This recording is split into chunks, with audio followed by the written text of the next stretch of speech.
दोस्तों आज के इस वीडियो के द्वारा मैं आपको कंप्लीट बीएफडी का वायरिंग सिखाने वाला हूं। हमारा जो वायरिंग होगा इस वायरिंग में हम मोटर का पावर वायरिंग करेंगे, जो हमारा पुश बटन होता है उसका कंट्रोल वायरिंग करेंगे। इसके बाद इंडिकेशन लैंप होती है, उस इंडिकेशन लैंप का कनेक्शन करेंगे। साथ ही साथ में यदि आप इस वाले बीएफडी को कहीं और से ऑपरेट करवाना चाहते हो, मतलब कि मोटर जो है उस मोटर का स्पीड यदि आप पोटेंशियोमीटर का इस्तेमाल करते हुए कंट्रोल करना चाहते हो, तो किस प्रकार से पूरा वायरिंग करेंगे उसके बारे में पूरा डिटेल से इस वाले क्लास के माध्यम से हम समझने वाले हैं। तो चलिए दोस्तों वीडियो को स्टार्ट करते हैं।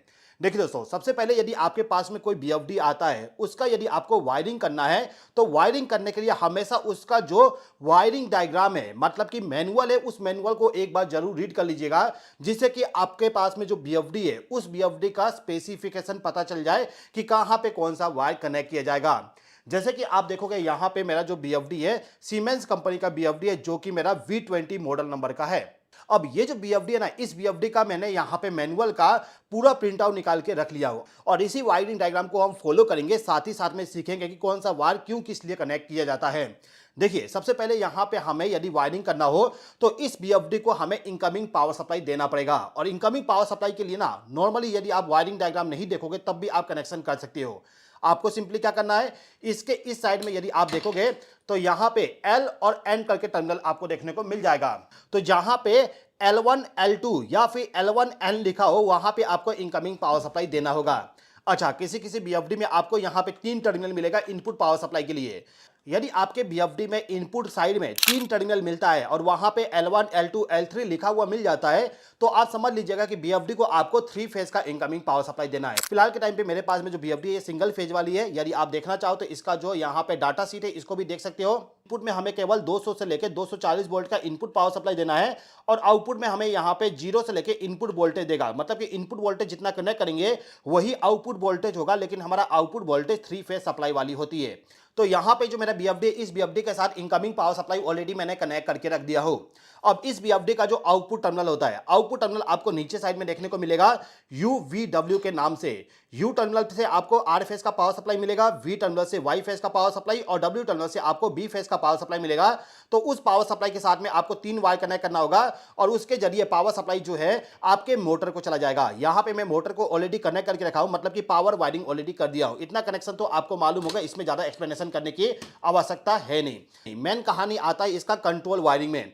कंट्रोल वायरिंग करने के लिए हमें यहां पे मैनुअल को रीड करना पड़ेगा, उसी के अकॉर्डिंग हमें कनेक्शन करना होता है।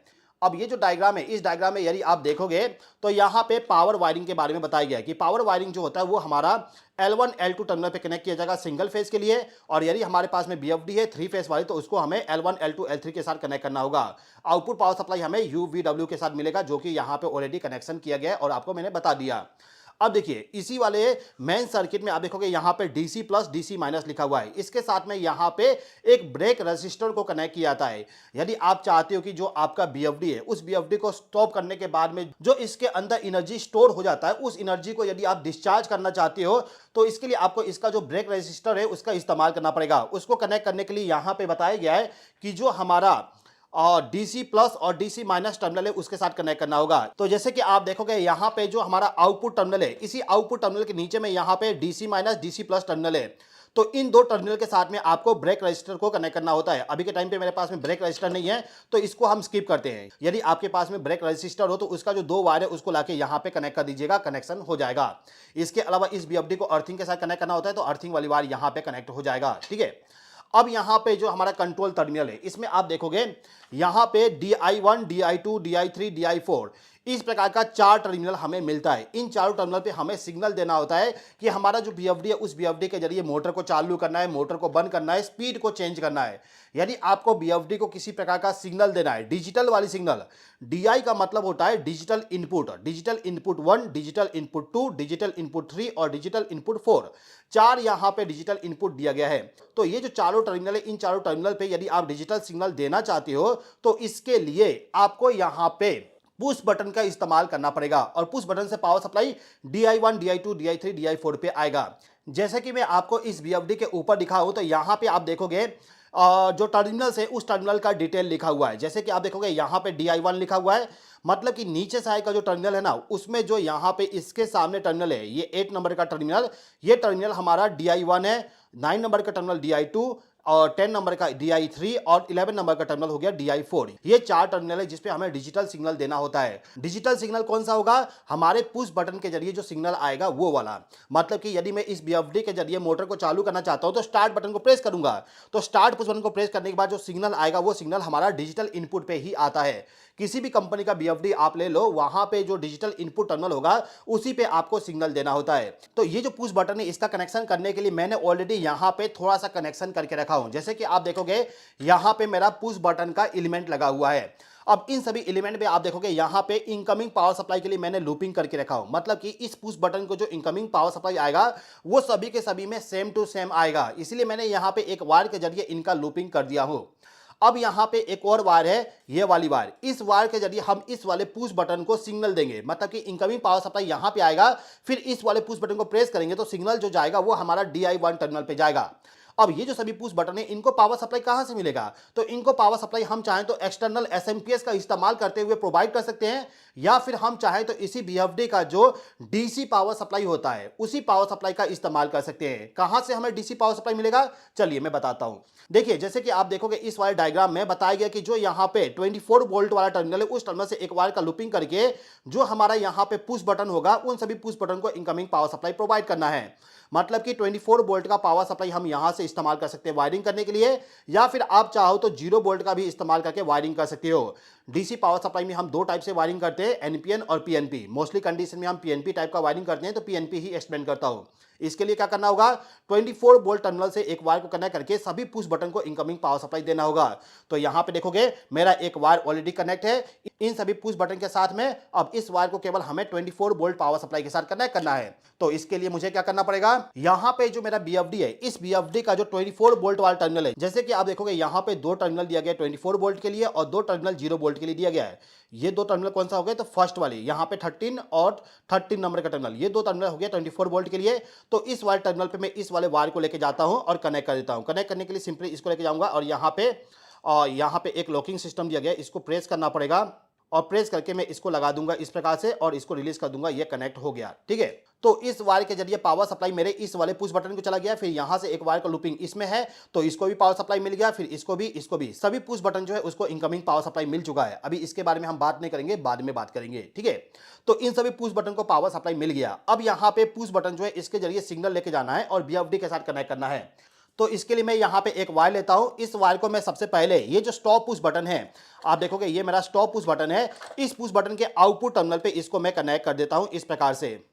फिर इस पुश बटन से पावर सप्लाई जो जाएगा वो पावर सप्लाई हमारा DI1 टर्मिनल पे जाएगा। आप चाहें तो DI2, DI3, DI4 किसी भी टर्मिनल पे आप कनेक्ट कर सकते हो। तो मैं क्या करता हूं, यहाँ पे जो DI1 टर्मिनल है उस टर्मिनल के साथ इस वाले वायर को कनेक्ट कर देता हूं। अब ये जो पुश बटन है, इस पुश बटन के साथ मैं एक वायर कनेक्ट करता हूं और इस वायर का जो दूसरा सिरा है इसको लेके आऊंगा और यहाँ पे जो DI2 टर्मिनल है उस टर्मिनल के साथ इस वाले वायर को मैं कनेक्ट कर दूंगा इस प्रकार से। अब ये जो तीसरा पुश बटन है, इस पुश बटन के साथ भी एक वायर को कनेक्ट कर देता हूं और इस वायर का जो दूसरा सिरा है इसको लेके आऊंगा और यहां पर DI3 वाला जो टर्मिनल है उस टर्मिनल के साथ इस वाले वायर को मैं कनेक्ट कर दूंगा इस प्रकार से। अब ये जो आखिरी पुश बटन है, इस पुश बटन के साथ मैं एक वायर कनेक्ट कर देता हूं और इस वायर का जो दूसरा सिरा है इसको लेके आऊंगा और यहां पे जो आखिरी DI है मतलब कि DI4 है उसके साथ इस वाले वायर को मैं कनेक्ट कर दूंगा। तो ये जो BFD है, इस BFD को पुश बटन के जरिए सिग्नल प्रोवाइड करने के लिए मैंने कनेक्शन कर दिया हूं। अब मैं यदि यहां पे चाहूं तो इस वाले BFD को पावर सप्लाई प्रोवाइड करके, जैसे कि मैं आपको दिखाता हूं, यहां पे मैं MCB को ऑन कर देता हूं जिससे कि मेरा जो BFD है उसको पावर सप्लाई मिल जाए। आप देखोगे यहां पे इंडिकेटर आ चुका है और BFD मेरा ऑन हो चुका है। अब BFD को ऑन करने के बाद यहां पे जो डिजिटल इनपुट टर्मिनल पे मैंने सिग्नल दिया था, मतलब कि पुश बटन के जरिए जो वायर जा रहा है उस वायर का प्रोग्रामिंग करके मैं इस मोटर को चालू बंद कर सकता हूं इस वाले बटन के जरिए। जैसे कि इस बटन को प्रेस करूं तो यहां पे मोटर चालू हो जाए, ऐसा मैं प्रोग्रामिंग कर सकता हूं। इस बटन को प्रेस करके मोटर को बंद कर सकता हूं। इसके अलावा इस वाले सेलेक्टर स्विच के जरिए मैं चाहूं तो स्पीड को कंट्रोल कर सकता हूं। जैसे कि इस वाले सेलेक्टर स्विच को ऑन कर दिया तो इस कंडीशन में मेरा जो BFD है, इस BFD के जरिए मोटर को 25 हर्ट्ज पे रन करवाना हो तो उसका मैं प्रोग्रामिंग यहां पे करके उसको रन करवा सकता हूं। अब बीएफडी का यदि हमें प्रोग्रामिंग करना है तो इसके लिए हमें इसका मैनुअल रीड करना पड़ेगा। और जैसे कि आप देखोगे अभी के टाइम पे इस बीएफडी का केवल इतना सारा मैनुअल है, आप देखोगे यहां पे इतना सारा पेजेस का मैनुअल है। इन सभी मैनुअल को आपको पढ़ना होगा, समझना होगा, उसके बाद ही आप यहां पे इस बीएफडी में प्रोग्रामिंग कर सकते हो। बिना मैनुअल पढ़े किसी भी बीएफडी को आप ले लीजिए, बिना मैनुअल को पढ़े आप प्रोग्रामिंग नहीं कर सकते हो। भले ही आपको यहां पे नॉलेज है कि बीएफडी में प्रोग्रामिंग कैसे करना है, बटन का इस्तेमाल करना आपको आता है, फिर भी आप प्रोग्रामिंग नहीं कर पाओगे जब तक कि आप इस प्रकार का जो मैनुअल होता है उसको पढ़ोगे नहीं और बीएफडी के बारे में डिटेल वे में आपको पूरा चीजें नहीं मालूम हो। तो अब दोस्तों यदि आप सीखना चाहते हो कि जो बीएफडी का प्रोग्रामिंग है, प्रोग्रामिंग कैसे करते हैं, तो इसके लिए मैंने ऑलरेडी एक कोर्स बनाया हूं जहां पे ये जो सभी मैनुअल्स है इन मैनुअल को पूरा रीड करके बताया हूं कि जो यहां पे पैरामीटर्स दिया हुआ है P1300 पैरामीटर्स, इसमें लिखा हुआ है कंट्रोल मोड, और कंट्रोल मोड में यहां पे 3 ऑप्शन दिया गया कौन से मेथड पे आप इस वाले बीएफडी के जरिए मोटर को रन करवाना चाहते हो। इसके अलावा यहां पे ऑटोमेटिक स्टार्ट क्या होता है, रैंप अप क्या होता है, रैंप डाउन क्या होता है, एक्सेलेरेशन टाइम क्या होता है, इस प्रकार से बहुत सारे कॉन्सेप्ट होते हैं। Jog run, frequency run, ramp up time, इस टाइप के बहुत सारे लॉजिक्स होते हैं, कंडीशन होते हैं बीएफडी का प्रोग्रामिंग करने के लिए। उन सभी का यदि आप मतलब सीखना चाहते हो तो हमारा जो बीएफडी का कोर्स है उस कोर्स को आप ज्वाइन करके सीख सकते हो। देखिए अभी के टाइम पे मेरे पास में 2 बीएफडी है, एक तो डेल्टा कंपनी का बीएफडी, दूसरा सीमेंस कंपनी का बीएफडी। अब ये जो दोनों बीएफडी है ना, इन बीएफडी का प्रोग्रामिंग, वायरिंग, ट्रबल शूटिंग किस प्रकार से करना है, हर एक कॉन्सेप्ट को पूरा अच्छे तरीके से एक्सप्लेनेशन किया हूं, जिससे कि आपके पास में यदि बीएफडी आ जाता है तो उसका जो मैनुअल है उस मैनुअल को आप रीड कर सको और मैनुअल का इस्तेमाल करते हुए आसानी से आप प्रोग्रामिंग कर सको, प्रोग्रामिंग करने में कोई दिक्कत ना आए। साथ ही साथ में यदि किसी प्रकार का बीएफडी में फॉल्ट आता है तो ट्रबल शूटिंग भी आप कर सको, ऐसा एक्सप्लेनेशन पूरा डिटेल वे में वहां पे दिया गया है। तो यदि आप इलेक्ट्रीशियन हो या फिर इलेक्ट्रिकल इंजीनियर हो या फिर आप इलेक्ट्रिकल फील्ड में अपना कैरियर को बनाना चाहते हो तो इसके लिए बीएफडी का नॉलेज आपके पास में होना चाहिए। और नॉलेज के लिए आपको कहीं ऑफलाइन ट्रेनिंग सेंटर जाने की आवश्यकता नहीं है, ऑनलाइन ट्रेनिंग लेके आप यहां पे पूरा चीजें सीख सकते हो। केवल आपको यहां पे प्रोग्रामिंग का मेथड सीखना होता है, मैनुअल में जो डिटेल दिया हुआ था उस डिटेल के बारे में आपको समझना होता है, वो सब चीजें आप ऑनलाइन भी सीख सकते हो।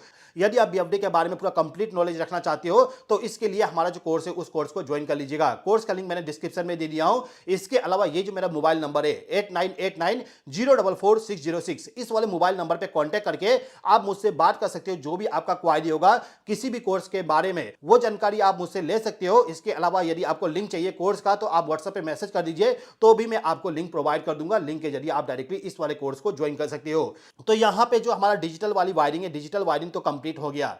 अब डिजिटल वायरिंग करने के बाद यहां पे जो इंडिकेटर लाइट लगा हुआ है ना, इस इंडिकेटर लाइट को भी कनेक्ट कर देते हैं। ये जो दोनों इंडिकेटर है, इन दोनों इंडिकेटर का मैं चाहूं तो ऑन ऑफ इंडिकेटर के लिए इस्तेमाल कर सकता हूं, या फिर मैं चाहूं तो यहां पे फॉल्ट के लिए भी इसका इस्तेमाल कर सकता हूं। यदि किसी प्रकार का फॉल्ट आता है तो मैं चाहूं तो इंडिकेटर को ग्लो करवा सकता हूं, या फिर मेरा जो मोटर है वो मोटर चालू है कि बंद है उसका रनिंग स्टेटस मुझे चाहिए, तो इसके लिए भी मैं इस वाले इंडिकेटर का इस्तेमाल कर सकता हूं। फिलहाल के टाइम पे मैं क्या चाह रहा हूं कि ये जो ग्रीन इंडिकेटर है, ये इंडिकेटर तब ग्लो हो जब मेरा मोटर रन करे, और यदि मेरे बीएफडी के द्वारा किसी प्रकार का फॉल्ट को डिटेक्ट किया जाता है तो इस कंडीशन में इस वाली लाइट को ग्लो करवा दे, जिससे कि मुझे पता चल जाए फॉल्ट यहां पे आ चुका है, उसको मुझे चेक करना पड़ेगा। तो इनका वायरिंग कैसे करेंगे समझते हैं। देखिए यहां पे जो ड्राइंग है, इस ड्राइंग में आप देखोगे डिजिटल आउटपुट जो टर्मिनल्स है उसका डिटेल दिया गया है। इसमें आप देखोगे यहां पे DO1 प्लस और DO1 माइनस लिखा हुआ है। ये होता है हमारा ट्रांजिस्टर टाइप का आउटपुट है। यहां पे लिखा हुआ है ना ट्रांजिस्टर, मतलब कि यहां से आपको केवल डीसी पावर सप्लाई मिलेगा। डीसी पावर सप्लाई का इस्तेमाल करके आप यहां पे कंट्रोलिंग कर सकते हो। इसके बाद यहां पे DO2 है। DO2 हमारा रिले टाइप का, और रिले टाइप जो होता है उसमें हम चाहे तो एसी पावर सप्लाई का कनेक्शन करके आउटपुट में जो लैंप होगा उस लैंप को हम एसी पावर सप्लाई प्रोवाइड कर सकते हैं, या फिर हम चाहें तो डायरेक्टली डीसी पावर सप्लाई का ही कनेक्शन यहां पे कर सकते हैं। रिले में हमारे पास में आजादी होती है कि हम यहां पे एसी पावर सप्लाई इस्तेमाल करना चाहते हैं या फिर डीसी पावर सप्लाई इस्तेमाल करना चाहते हैं। इसके अलावा ट्रांजिस्टर और रिले के बीच में डिफरेंस और भी बहुत सारा होता है, जो कि अभी के टाइम पे हम डिस्कस नहीं करेंगे, हमारे कोर्स में आप उसको सीख जाओगे। ठीक है, तो अभी के टाइम पे मैं ये चाहता हूं कि यहां पे जो DO1 टर्मिनल्स है, इस टर्मिनल का इस्तेमाल रनिंग इंडिकेशन के लिए, मतलब कि ग्रीन इंडिकेशन के लिए कर लूं, और यहां पे जो DO2 टर्मिनल्स है, इस टर्मिनल का इस्तेमाल जो मेरा फॉल्ट है उस फॉल्ट को दिखाने के लिए कर लूं। तो इसका वायरिंग कैसे करेंगे समझते हैं। देखिए सबसे पहले तो यहां पे जो मेरा इंडिकेटर है, इन दोनों इंडिकेटर को मैं डीसी पावर सप्लाई के जरिए ऑपरेट कराऊंगा, इसलिए मैंने यहां पे डीसी वाली इंडिकेटर का इस्तेमाल किया हो। अब ये जो इंडिकेटर है, इन इंडिकेटर को हमें पॉजिटिव और नेगेटिव पावर सप्लाई प्रोवाइड करना पड़ेगा, तब जाके ये ग्लो होगा। तो पॉजिटिव पावर सप्लाई तो मैंने ऑलरेडी यहां पे वायर का लूपिंग करते हुए प्रोवाइड कर दिया हूं। जैसे कि आप देखोगे यहां पे जो इन सभी पुश बटन को पावर सप्लाई आ रहा था, उसी के जरिए मैंने यहां पे लूपिंग कर दिया, जिससे कि इन दोनों इंडिकेटर को भी पॉजिटिव पावर सप्लाई यहां पे मिल जाए। अब केवल हमें यहां पे नेगेटिव पावर सप्लाई को लाके कनेक्ट करना है। नेगेटिव पावर सप्लाई इस वाले बीएफडी का जो आउटपुट टर्मिनल है उसके जरिए आएगा। चलिए देखते हैं कहां पे आउटपुट टर्मिनल है और किस प्रकार से उसको कनेक्ट करेंगे। तो जैसे कि आप देखोगे यहां पे DO2 वाला टर्मिनल है, कॉमन NONC, और यहां पे लिखा हुआ है नीचे में DO1 पॉजिटिव और DO1 नेगेटिव। ठीक है, तो यहां पे जो हमने लूपिंग की, ये लूपिंग हमारा पॉजिटिव पावर सप्लाई पे है, तो हम यहां पे नेगेटिव पावर सप्लाई का कंट्रोलिंग करेंगे। तो नेगेटिव पावर सप्लाई का कंट्रोलिंग करने के लिए मैंने यहां पे 2 वायर का लूपिंग बना दिया हूं। अब इन दोनों वायर को सबसे पहले तो क्या करना है, यहां पे जो मेरा डीसी पावर सप्लाई है, मैं इसी बीएफडी का डीसी पावर सप्लाई इस्तेमाल कर रहा हूं, तो डीसी पावर सप्लाई का जो नेगेटिव पावर सप्लाई है उस पावर सप्लाई के साथ इस वायर को कनेक्ट करना होगा। तो यहां पे हमारा 0 वोल्ट लिखा हुआ है, तो 0 वोल्ट का टर्मिनल यहां पे 14 नंबर का है, तो उस वाले टर्मिनल पे मैं 2 वायर कनेक्ट करता हूं। 2 वायर क्यों कनेक्ट करूंगा, इसके पीछे का रीजन ये है कि जो मेरा यहां पे डिजिटल आउटपुट 2 है और डिजिटल आउटपुट 1 है, उन दोनों को मुझे यहां पे नेगेटिव पावर सप्लाई प्रोवाइड करना है। तो इसके लिए क्या करूंगा, यहां पे जो एक वायर का लूपिंग है, इस लूपिंग को डिजिटल आउटपुट 1 जो है उसका जो नेगेटिव टर्मिनल है, जैसे कि आपको दिखाऊं, आप देखोगे यहां पे डिजिटल आउटपुट 1 नेगेटिव्स का सिंबल बना हुआ है। ठीक है, तो यहां पे जो नेगेटिव टर्मिनल है उस टर्मिनल पे हमें नेगेटिव पावर सप्लाई प्रोवाइड करना होगा। तो मैं यहां पे इस वायर को लेता हूं और यहां पे इसको मैं लूप कर देता हूं इस प्रकार से, ये लूपिंग हो गया। अब यहां पे देखोगे डिजिटल आउटपुट 2 है, इसका जो कॉमन टर्मिनल है उस कॉमन टर्मिनल पे भी हमें नेगेटिव पावर सप्लाई देना है। पॉजिटिव पावर सप्लाई तो यहां से जा रहा है हमारे पुश बटन में, हमें नेगेटिव पावर सप्लाई यहां पे देना होगा। तो नेगेटिव पावर सप्लाई हमारा कॉमन टर्मिनल पे जाएगा, तो कॉमन टर्मिनल यहां पे ये आखिरी वाला है, तो इस पे मैं यहां पे लगाता हूं और इसको कनेक्ट कर देता हूं इस प्रकार से। ये वायर मेरा कनेक्ट हो चुका है। अब यहां पे लूपिंग करने के बाद हमें यहां पे इसके जरिए सिग्नल लेके जाना है इन दोनों इंडिकेटर को ग्लो करवाने के लिए।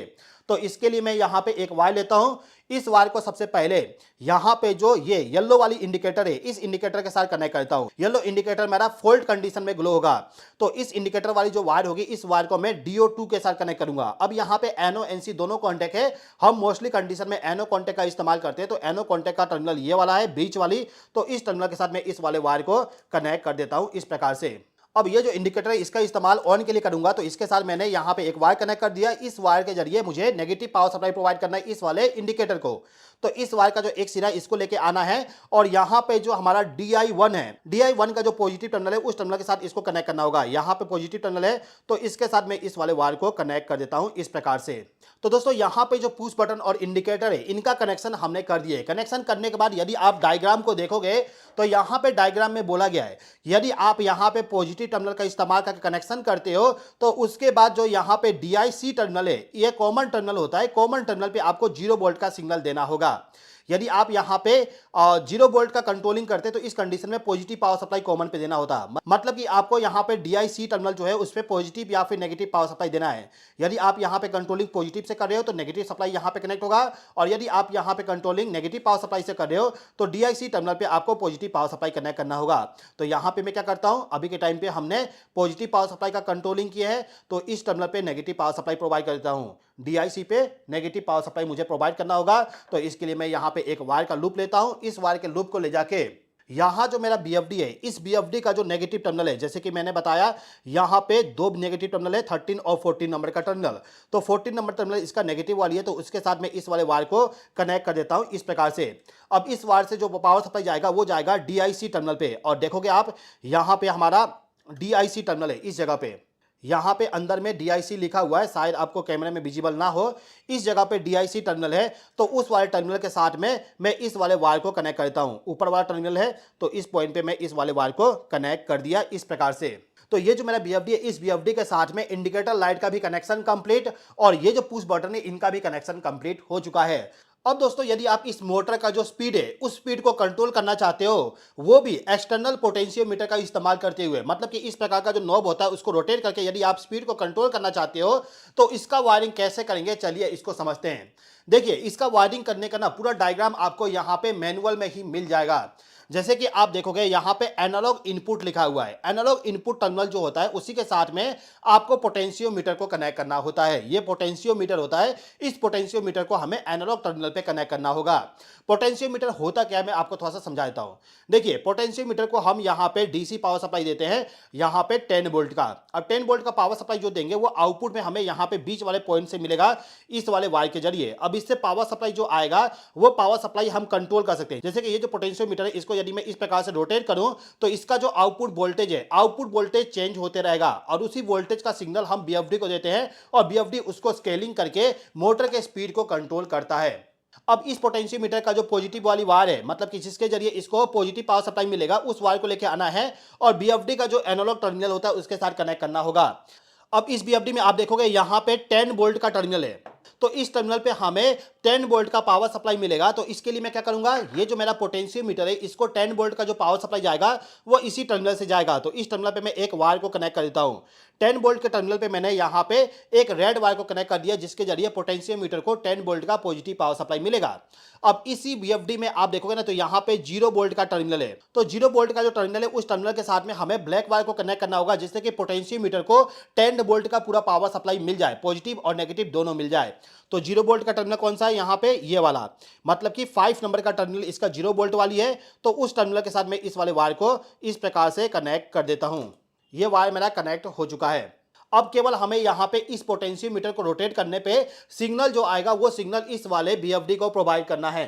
तो यहाँ पे मेरे पास में इस बीएफडी में आप देखोगे तो यहाँ पे आप देखोगे मेरा जो बीएफडी है, इस बीएफडी में यहाँ पे एनालॉग इनपुट 1, एनालॉग इनपुट 2, दो इनपुट टर्मिनल दिया गया है। हमें यहाँ पे पहला इनपुट टर्मिनल इस्तेमाल करना है। यदि आपके पास में दूसरा पोटेंशियोमीटर है तो उसका भी कनेक्शन आप एनालॉग इनपुट 2 पे कर सकते हो। फिलहाल के टाइम पे मैं क्या करता हूँ, एनालॉग इनपुट 1 का इस्तेमाल करता हूँ। तो इसका जो कनेक्शन है वो कनेक्शन कहाँ से आएगा, तो इस पोटेंशियोमीटर का जो बीच वाला पॉइंट है उस पॉइंट से एक वायर को लेके आना है और उसको लाके यहाँ पे जो एनालॉग इनपुट 1 है, मतलब कि 2 नंबर का जो टर्मिनल है उसके साथ इसको कनेक्ट करना होगा। तो यहाँ पे मैं इसको कनेक्ट कर देता हूँ इस प्रकार से। तो इस बीएफडी का पूरा कंप्लीट वायरिंग हो चुका है। अब वायरिंग करने के बाद हमें यहाँ पे पावर सप्लाई को चालू करना होता है। पावर सप्लाई को चालू करते ही आप देखोगे यहाँ पे मेरा बीएफडी जो है ये ऑन हो चुका है और अभी के टाइम पे मोटर मेरा ऑफ है। अब इस बीएफडी के जरिए यदि हमें मोटर को रन करवाना है तो इसके लिए हमें बीएफडी में प्रोग्रामिंग करना पड़ेगा और प्रोग्रामिंग करने के लिए ना यहाँ पे आपको मैनुअल रीड करना पड़ता है। मैनुअल को रीड किस प्रकार से किया जाएगा इसका आइडिया होना चाहिए। साथ ही साथ में इसमें आप देखोगे यहाँ पे जो हमारा बीएफडी, इस बीएफडी के जरिए मोटर को रन करवाने के लिए अलग अलग तरीका दिया गया है। टोटल यहाँ पे 12 तरीका है इस वाले मोटर को इस वाले बीएफडी के जरिए रन करवाने के लिए। हर एक तरीका मैंने मेरे कोर्स में बताया हूँ, वहां पे यदि आप जाओगे तो आपको पूरा पता चल जाएगा किस प्रकार से प्रोग्रामिंग करना है। हर एक कॉन्सेप्ट आपको वहां पे पता चल जाएगा। फिलहाल के टाइम पे मैंने इस मैनुअल का इस्तेमाल करते हुए मैंने इस बीएफडी में प्रोग्रामिंग कर दिया हूं। प्रोग्रामिंग मैंने कुछ इस प्रकार से किया हूं जिससे कि यदि मैं इस वाले बटन को प्रेस करूं तो यहां पे मोटर मेरा फॉरवर्ड डायरेक्शन में रन होगा और इसको रिलीज करने के बाद भी मोटर यहां पे रन होते रहेगा। आप देखोगे यहां पे एक इंडिकेटर लाइट ग्लो हो गया, मतलब कि मोटर मेरा रन हो रहा है, इसका इंडिकेशन मुझे यहां पे मिल रहा है। अब यदि मुझे इस मोटर के स्पीड को कंट्रोल करना है तो सिंपली इस वाले पोटेंशियोमीटर का जो नॉब है उस नॉब को मैं रोटेट करके, जैसे कि यहां पे रोटेट कर रहा हूं, आप देखिए यहां पे इसका स्पीड कम हो चुका है। ठीक है, यहां पे इसका स्पीड कम हो गया, थोड़ा और कम कर देता हूं। अब मैं इसको बढ़ा देता हूं, यहां पे फुल स्पीड हो चुका है। ठीक है, अभी के टाइम पे मोटर हमारा फॉरवर्ड डायरेक्शन में रन हो रहा है। इसको मैं बंद करता हूं, यहां पे मोटर मेरा बंद होना स्टार्ट हो चुका है। अब यदि मुझे इस मोटर को रिवर्स डायरेक्शन में रन करवाना है तो सिंपली इस बटन को प्रेस करूंगा, मोटर का डायरेक्शन यहां पे चेंज हो चुका है और मोटर यहां पे स्लोली हाई स्पीड पे जाएगा। अब स्लोली हाई स्पीड पे पहुंचाने के लिए भी आपको प्रोग्रामिंग करना होता है। यदि आप चाहते हो कि मोटर का स्पीड 20 है, पूरा फुल स्पीड पे चल जाए, तो इसके लिए भी आप प्रोग्रामिंग कर सकते हो। यदि आपको धीरे धीरे पहुंचाना है तो उसका भी आप प्रोग्रामिंग कर सकते हो। बहुत सारा कॉन्सेप्ट होता है बीएफडी के बारे में। यदि आप डिटेल वे में सीखना चाहते हो तो बीएफडी का कोर्स ज्वाइन कर लीजिए, बहुत ही अच्छा खासा आपको नॉलेज वहां पे मिल जाएगा। उम्मीद करता हूं कि आज का जो वीडियो, ये वीडियो आपको पसंद आया होगा। इस वीडियो को देखने के लिए बहुत बहुत धन्यवाद।